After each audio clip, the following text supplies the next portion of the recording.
Après constatation des dégâts suivis d'un compte rendu du ministère des Affaires sociales, conduite par Madame la directrice générale Sylviane Kamba, suite à la pluie torrentielle d'une rare intensité qui s'est abattue sur la capitale congolaise dans la nuit du 14 juin 2025, n'a pas laissé le choix au ministre des Affaires sociales, de la Solidarité et de l'Action humanitaire, Madame Irène Marie-Cécile Mboukou Kimbatsa, de convoquer en urgence une réunion stratégique ce dimanche 15 juin 2025 à Brazzaville. Sous sa présidence, cette rencontre a réuni toutes les autorités municipales de la ville. Autour de la table, le ministre a exprimé sa profonde compassion en annonçant la mise en place immédiate d'un plan de riposte impliquant l'évaluation rapide des dégâts, l'identification et la prise en charge des sinistrés, la distribution d'urgence des vivres et non-vivres et la mise en place d'une cellule de crise au sein du ministère pour assurer le suivi de l'évaluation de la situation. En marge de cette réunion, Madame le ministre s'est rendue personnellement à l'hôpital de Talangaï, touchant du doigt la réalité salle après salle ayant accueilli les victimes. Sur place, plusieurs blessés étaient en cours de traitement. La scène la plus marquante fut celle d'un enfant retrouvé abandonné dans un état de choc sans trace de ses parents.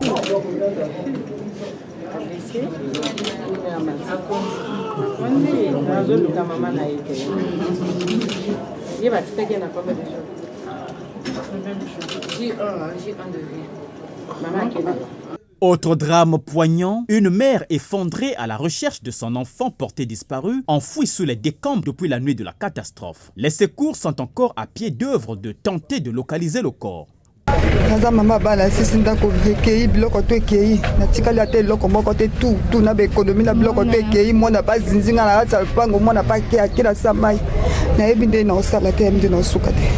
Ce phénomène climatique extrême fait état d'un bilan de 7 morts, 16 blessés, plusieurs familles sans abri, des inondations massives, des effondrements d'habitations et autres. Les communes les plus touchées sont Talangaï et Mfilou, où plusieurs quartiers sont toujours sous les eaux. Nous osons croire qu'à l'issue de cette réunion et de cette descente sur le terrain, la concrétisation des décisions prises pour soulager les souffrances des sinistrés et renforcer les dispositifs de prévention des risques climatiques verront le jour.